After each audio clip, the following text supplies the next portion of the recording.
Hello, everyone, and welcome back to the round 4 recap of Hart House Holidays Open. Before we actually proceed to this recap, I want to take a moment and ask all of you guys to subscribe to the channel to be notified about the future content and the last round of the same tournament's recap. Um, and aside from that, I will appreciate any sort of feedback in the comments down below about all of these recaps. So, going into the fourth round, I was one of the people in the top boards with 2.5 out of 3. I won 2 games and drew 1 game, which I was a little bit lucky in. So the Grandmaster, who had 3 out of 3, was facing an international master with 2.5 points. And on board 2, I was the only other person at 2.5, and I was facing international master Nicholas Vettese. So my games against Nicholas has always been amazing. Like, they're always super fighting and interesting games. And this game for me, and probably even for him, looks like a kind of a UofT derby, like basically. Like, since 2023, when he entered the University of Toronto, we played so many games. I think he was the most frequent opponent for me from the entire time that I have been in Canada. Like, we played so many games, easily over 15 FIDE rated games since I came to Canada. So a very interesting matchup. Of course, he's a stronger player than me. He's an international master, rated like 150 points higher than me. But in the head-to-head matchups, I actually have been able to actually keep it close, maybe even slightly better for me in recent times. But it's always a big matchup in my mind when I face Nicholas. It's a matchup where I'm really motivated to play a good game and put up a good fight. And the other thing about him is that he always likes to play fighting chess. He never plays like for draws or playing for dry positions. So all the time, the games that I play against him are super interesting and super super fighting battles, as I would put it. So, anyways, Nicholas has always been a 1e4 player. Like, most of the games that we played over the board, like basically I think all of them when I was black, he started with 1e4. So he has been a 1e4 player for the last like 10 years. But recently I realized that he's mixing up more d4 and c4 stuff, and he's trying to move in a direction to avoid opponent's preparations. Like, he doesn't play mainline theory that much anymore. He just tries to surprise his opponents out of the opening and just get a position and play, which is understandable because nowadays, with the development of theory and all these courses online, it is very difficult to just main one opening and not get out prepped, because opponents are just going to go and see all the lines, all the possible scenarios until the end, and it's going to be very difficult to play for an advantage. So before this game, I prepared a little bit for e4, a little bit for d4, a little bit for c4.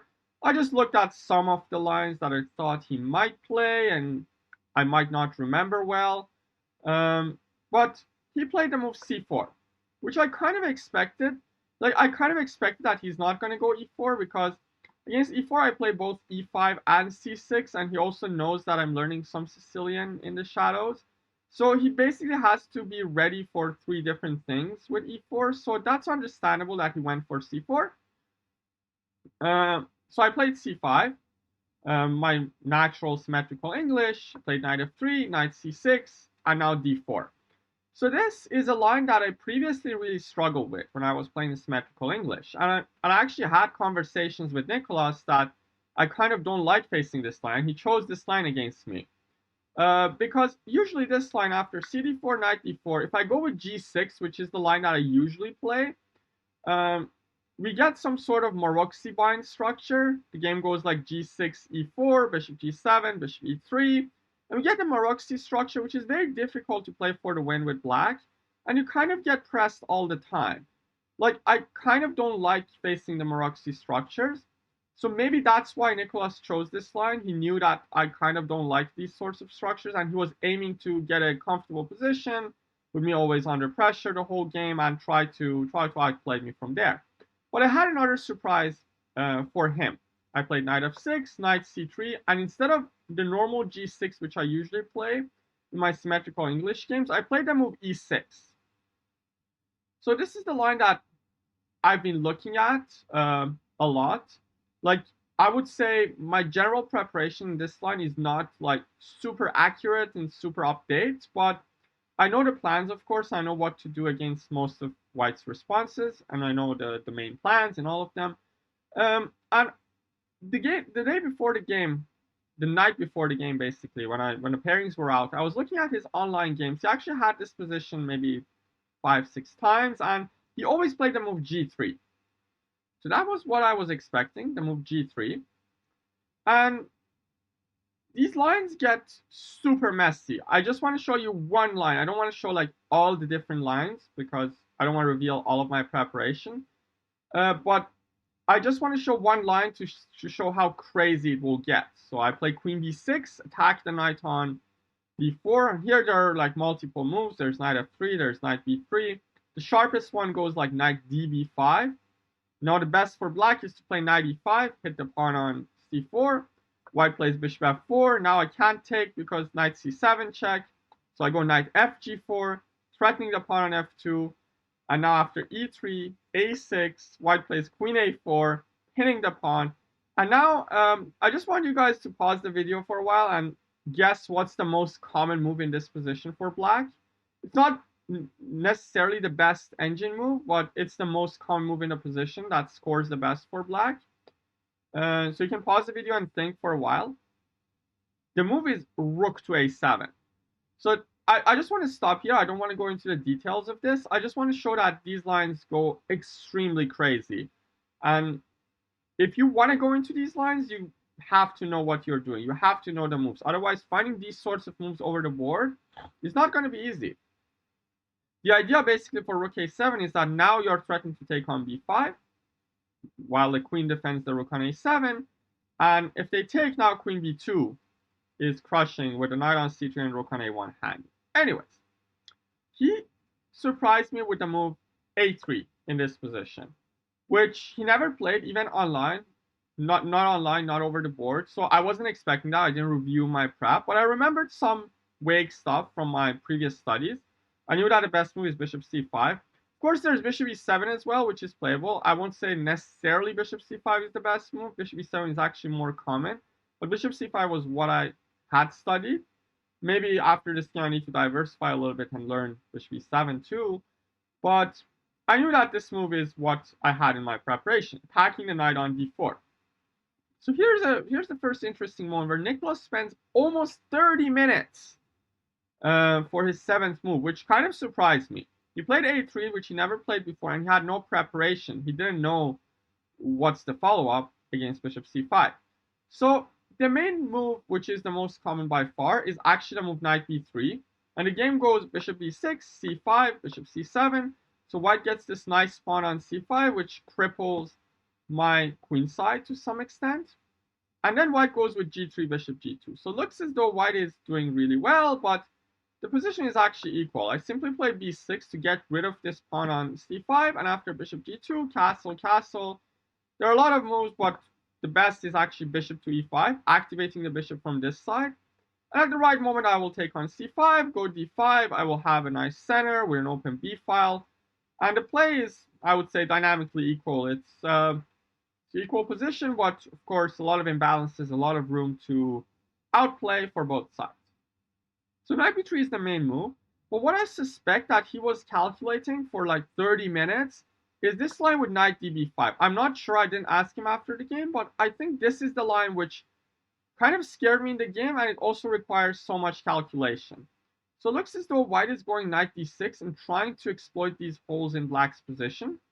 But the best move here, I knew that I had this move in my prep. The best move is d5. And I knew that black is better, but of course, the lines are extremely difficult. I can show you some of these lines. Already black is much better, but probably Nicholas was calculating lines like takes, like let's say knight takes d5, for instance, which wins a pawn on d5. I can't take because of queen d5 and knight c7. But after castles, takes, queen f6, black just has so much initiative to show for the pawn. After e3, queen g6, it's very difficult to develop the bishop and get castled.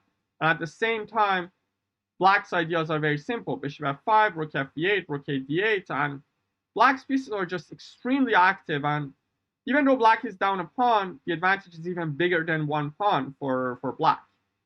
The other line that he might have been thinking about was this move bishop f4, threatening to play knight c7 and fork my king and a rook. The point is bishop e6 leads to knight d6 check. So I have to castle, but after knight c7, if I go rook b8, he can always repeat, but there are also like all these x-rays to consider. But the best move is actually to play d4, sack the rook, and play bishop f5. And we get some messy position like this where engine says black is much better, but in a real game, how are you going to evaluate this position if you don't know? White is literally up a rook, but black has so much activity with all these hanging pieces. Like there's another idea. There's idea to play bishop f4 right away in this position. And I vaguely remember that in my prep, I had something along the lines of g5 in this position. To just kick this bishop to g3. And I remember with a bishop on g3 instead of f4, the benefit is that in some lines you can take on b4 and they can't take back because bishop b4 is almost checkmate here. So like there are crazy lines with knight db5, which I think he was maybe considering those, spending 30 minutes. But he probably also saw that most of these lines are unclear and dangerous looking, so he decided to play a normal move knight f3. So this is a very normal, natural move, which invites just a chess game, non-theoretical chess game. And I was happy with that. So I played d5, and black is already equalized. But of course, I don't have any huge advantage or anything. The point is, if he takes, I take with the e-pawn, and even though I get an isolated pawn, it's a good isolated pawn. Because first of all, the bishop and knight and the queen all aid this d4 break, which is very common in the IQP positions. And it also opens up my bishop, which can come to g4. And with all these four pieces, bishop on g4, bishop on c5, knight on f6, knight on c6, black has way too much activity to show for the isolated pawn. So here, the game becomes kind of like no player wants to relieve the tension. If white takes, I always take back, and my bishop gets active. And if I take, then my bishop on c8 is going to be in the jail, and it's not going to be that great, while my opponent can get this bishop active from b2. So he played b4, and here I made a slight inaccuracy, and which is not the move that I had in my preparation. So I played bishop b6. The best I have in this position is actually to go bishop d6. And the idea is that after bishop b2, now I strike these pawns on the queen side with a5. And after b5, I go knight to e5. So the bishop on d6 protects the knight on e5. And now with the pressure on c4, it's very difficult for him to maintain the tension. And once he takes, I will get my bishop active, and I have so much activity to show for the IQP. So I played bishop e6. He played bishop b2, castles, e3. Like, as you can see, none of us is really relieving the tension. And here I made a waiting move. I played a6. So the idea with a6 was that I wanted to maybe drop this bishop to a7 in case of some knight a4. And even in case of him not playing knight a4, I was thinking about bishop a7, taking on c4, and then going b5, and then activating this bishop from b7. So these were all ideas that I had in mind. So I thought a6 is a useful waiting move here. I was waiting for him to maybe show the cards with bishop e2 or bishop d3, and then I take on c4. So the better move, though, the better waiting move was queen e7, which has been played in 6 of the games that reached this position. Out of the 6 games, all of the top players played queen e7. And the point is, looks like it hangs this pawn on d5, so that's why I maybe didn't consider that so well in the game. But the point is, after cd5, I have rook d8, exploiting the pin on the d file, and white can't defend the pawn with e4 because he's not even castled. I take on d5, and the queen is very strong on the e file. So yeah, a6 was played in the game. I didn't play queen e7. He played queen c2, and now I played queen d7. Queen e7. And here the game was just going in a very chill manner. We were just developing the pieces. Everything was good. And now he played an insane move. he played an insane move which made the game really spicy. He played the move g4.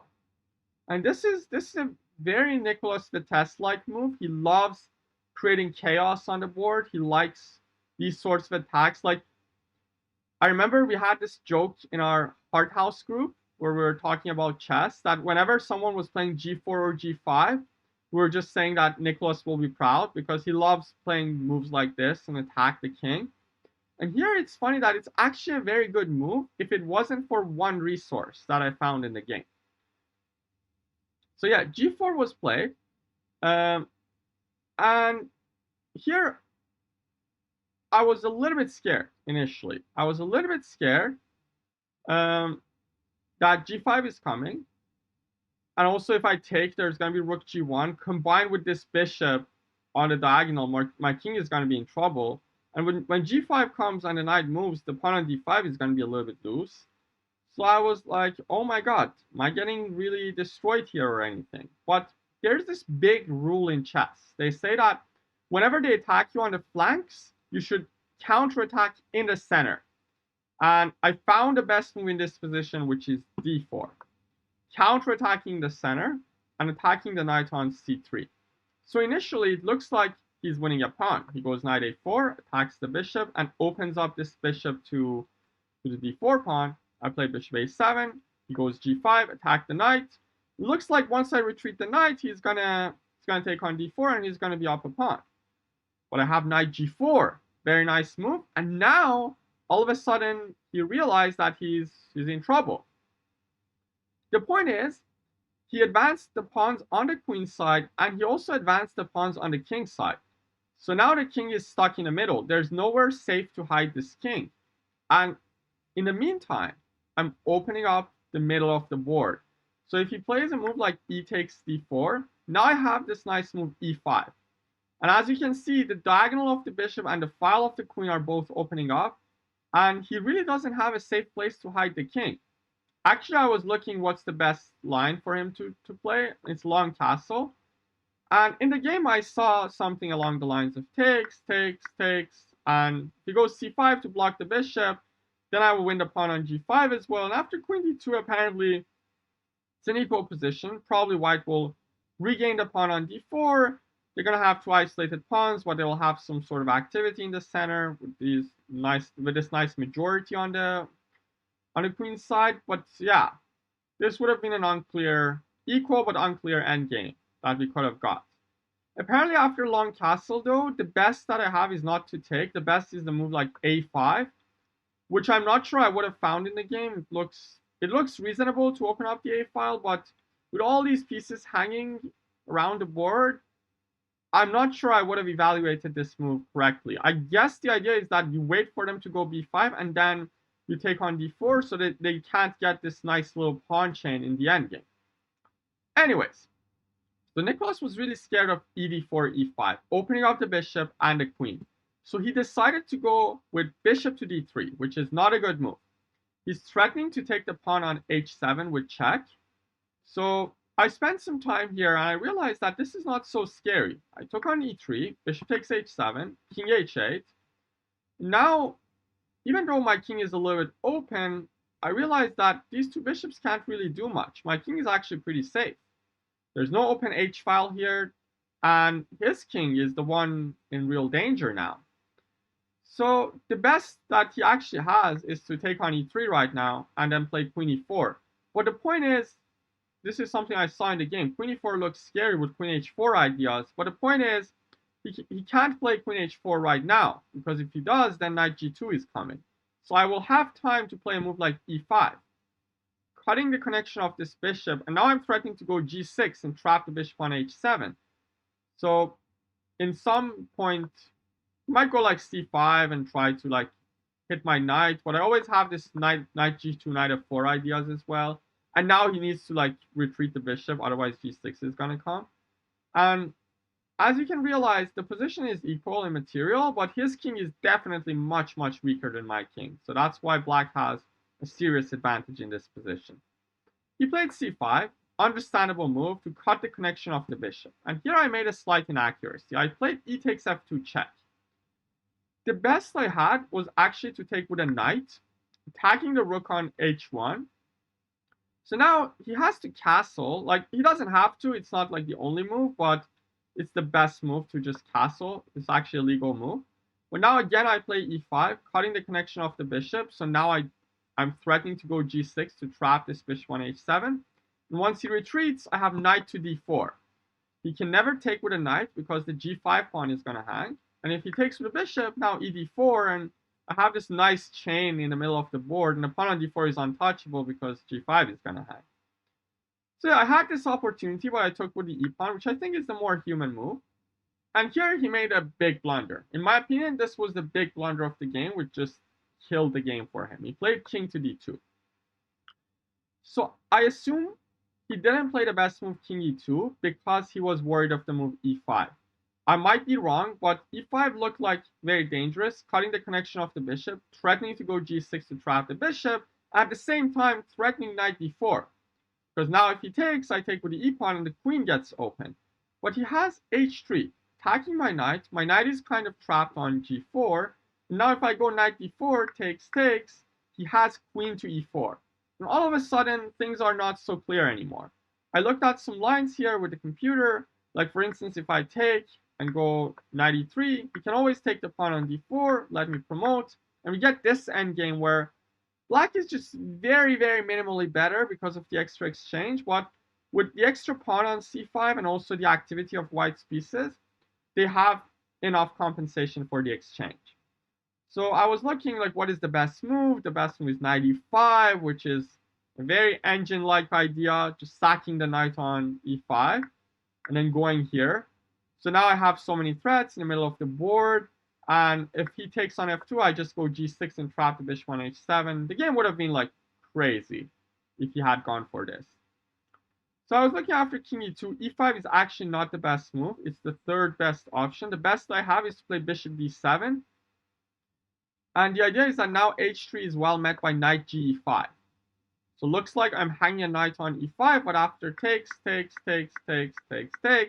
trading all the pieces, we get this position where, again, the material is probably going to be equal eventually after taking on f2, but my king is much safer, and he's a little bit overextended with all these pawns. There's nowhere to hide the king. But objectively speaking, this is still not dead loss. But again, extremely difficult to play with no shelter for this king. Anyways, he played king d2 instead of king e2. And now I found the best move in the position, which literally finishes off the game. So you can pause the video and think about the move. The best move in this position is to play knight ce5, deflecting the knight on f3, and there's literally no way that my opponent can handle this. So I was thinking maybe he can take with a bishop, and I take back with a knight. So if he takes on e5, I always have queen g5 check. Very nice little tactic to win the material back, and still I'm going to be up pawns. The bishop is going to be loose on h7, so this is basically dead loss.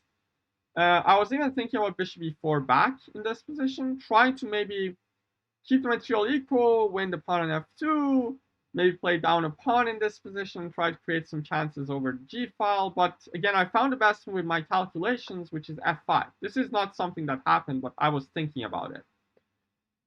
So we get positions like this, where like I'm already up a pawn, I have the bishop pair in an open position, and also the big pawn on f2, which is very difficult to deal with. So already here, the position is dead lost for him again. So yeah, knight c5 effectively ends the game. He decides to take on e5 with a knight. I take on g5 with check. Goes king e2, queen e3 check, king f1. And here I already knew that I have the game won, so I just need to keep my composure. I have 38 minutes versus 4, and I just need to keep my composure in this position.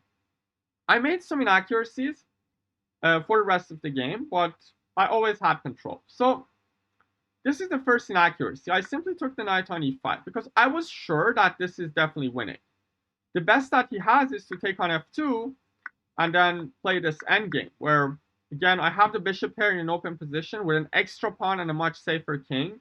And I was sure that this has to be winning somehow. And it is. Like, it is completely winning for black. But there's this nice little shot that I had with queen h3 check, king e2. And in the game, I didn't find anything better than just repeating and then taking the knight. But I had f1 queen check. So I sacked the pawn on f2, which seemed like a big asset that I had. But after he takes, I go queen e3 check, king d1, and now the rook comes to d8 check, bishop goes back to d3, and now I take on e5. And now, again, the material, I'm up a pawn, but the bishop on d3 is also going to fall, and I'm going to be up more than a piece in this position. So this is much more clearer than knight takes c5, which can allow this endgame that I showed for black, which is still winning, but less trivial. Well, of course, he also didn't want to go for that endgame. He wanted to keep more pieces on the board. He played bishop e4, and now I found the best move, knight to f3, threatening to go knight d2 check and winning the piece on e4. He played rook d1, stopping knight d2, and here I missed a nice win. I played e5, which is still completely winning, but I had this nice move, queen e1, which I saw, of course, but I was a little bit worried of king g2, knight h4 check, and here I wasn't 100% sure what to do against king h3. But apparently I have a very simple win. I just give this check with a bishop on c8, and after it takes, I can actually promote to a queen, sacrifice the queen on e1, but now the new queen is going to come to h3 and deliver checkmate. There's also this other line after knight h4 check that after king g3, I can actually promote to a knight. So the problem is if I promote to a queen this time, he's going to take my other queen, and I didn't see the mate. But I can actually promote to a knight, which I saw in the game, but after king g4, e5, I don't think there's much left to play for him. It's funny that the engine actually gives another line as the top move, which is queen e3 check, takes an e5. This is less human, just threatening mates, and I just claim that there's no way to stop it. But I just wanted to mention that this also exists. I don't know, I didn't feel like calculating queen e1. I played e5, threatening the mate on h3 with the bishop. He played the best move, h4, but now I sack the bishop. Sorry, this is actually a good move. I sack the bishop. He has to take, and now I go queen e1 check. And here's the point. He can't go king g2 right now, because now the rook on h1 is deflected from the f1 square, and I just simply promote to a queen with checkmate. So he has to take. So now I win an exchange, and the attack continues. King goes to g2, I play knight to d2. Attacking the bishop on e4 and threatening queen f1 check. So now he has to go bishop to d3 to stop both. I go e4, attacking the bishop. Queen goes to c3, threatening checkmate, but now simply f6. Goes bishop c4. And now I found the last accurate move of the game, which made the task of winning this game much easier. I played queen to d1. Very multifunctional move.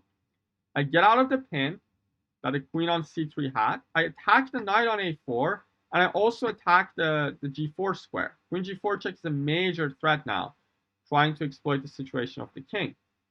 So the position is already dead now. It goes to show that the best move for white objectively is just to go rook e3 and play this position down a rook. But there's not much that he can do.